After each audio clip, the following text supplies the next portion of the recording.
Hey guys, welcome back to BrickTheBassist's. I'm Brick, and this is part two of the basics. Um, Today we're going to be learning fingering and right positions on the fingerboard. So, to play your bass, the best way to do it, in most bass players' opinion, is with your little fingerberries. Normally, you use your pointer finger and your middle finger to do that, and you can. It really depends. I'm not telling you to do it a certain way. I hate people who do that. Play it how it feels comfortable to you. Um, just play it like how it feels. I really like playing it towards the bridge. Um, Others might not. Like this guitar is made for having your thumb here and doing it like this, like that. Which is not in my favor. But you can choose to play it however you want, however it feels natural to you.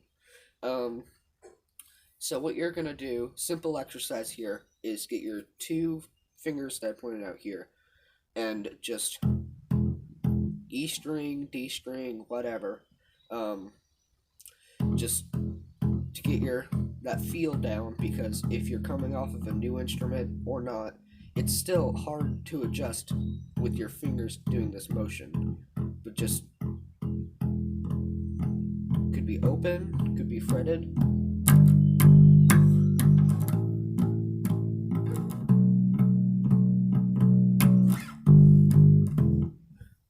Just do that and maybe get to the feel of it. And yeah, we might go over strings in this episode and stuff like that. Um, String types. So when you're fretting, you want to use all of your fingers. That's the key part. A lot of people only use these three and forget the pinky. The pinky will be your best friend. Okay, that's a good, very important part, because if you want to play sort of fast, use your pinky. As you can see, I just did that. Especially for octave slapping, which we'll get into later. I use my pinky. Some people use their third finger there, but I think that's very uncomfortable. So get to fretting. Basically, you want to fret. You have the frets here, those horizontal metal pieces right here that mark each note.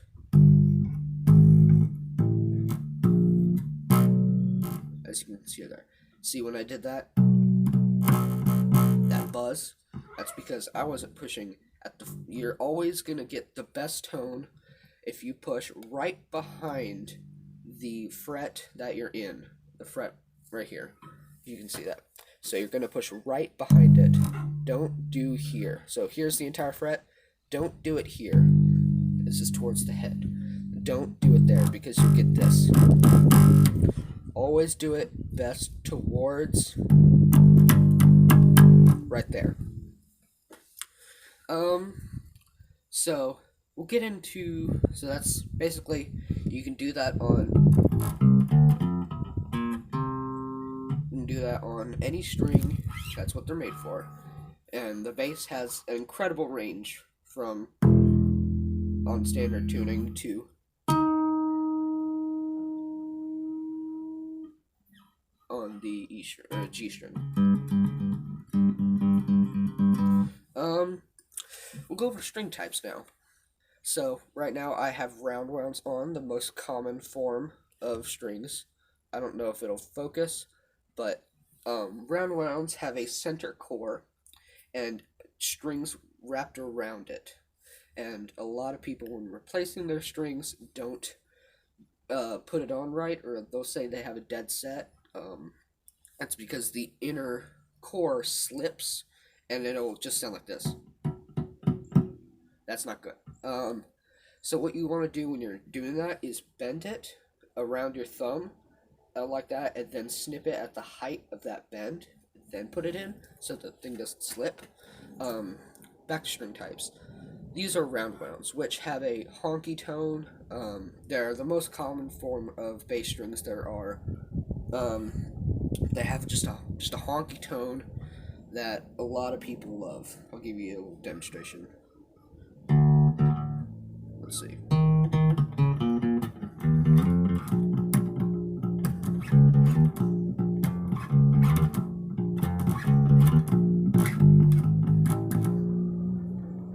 Let's see.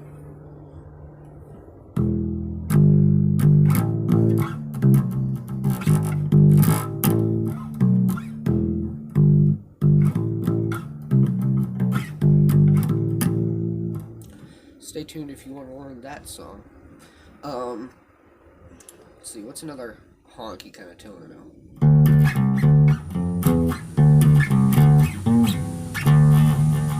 So they have that honky kind of tone. Flat wounds, when they're wrapped around, they're squared off, so they're completely flat. These you'll feel have a ridge. Maybe you can hear that. They have a ridge. Flat wounds, on the other hand, have a more mellow tone. And the reason people like flat wounds, or round wounds as well, is because if you turn back the tone knob all the way counterclockwise, you can emulate flat wounds better than flat wounds can emulate round wounds. So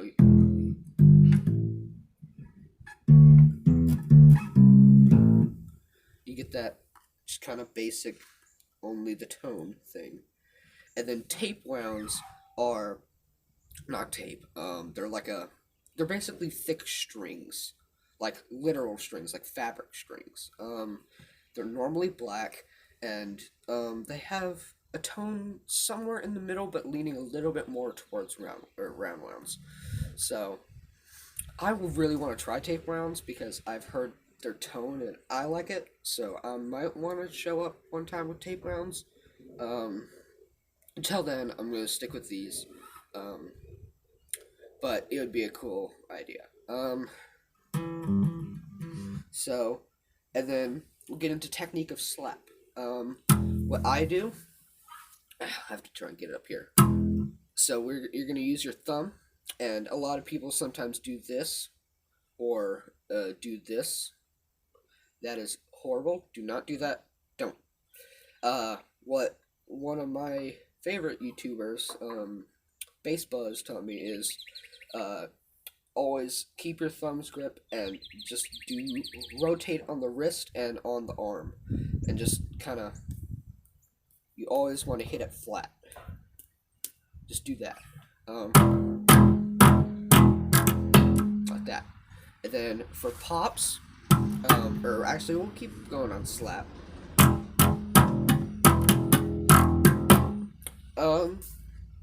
That's really, you can do it on any string, and you can get you can do slap slides.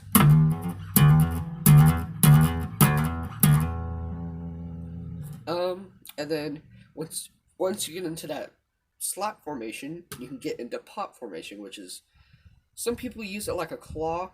I use either 2 or 1 finger. I'll use a really good song that uses pop slap, a very simple pop slap riff, and we'll try to teach you that. Actually, I don't think we have time for that today. There will be a separate video on it though. But you can do, it's a pop slide, and then as soon, if you can see this, and then see your fingers are already curled around after the slap to do that. So it's one fluid motion. So you pay attention to the hand.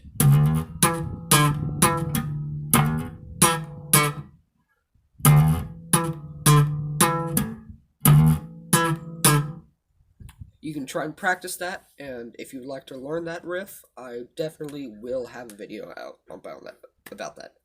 So, I hate to say this, but like, comment, subscribe, and if you enjoy this, please leave a like and suggest a song you might want to learn, and I'll see you in the next one.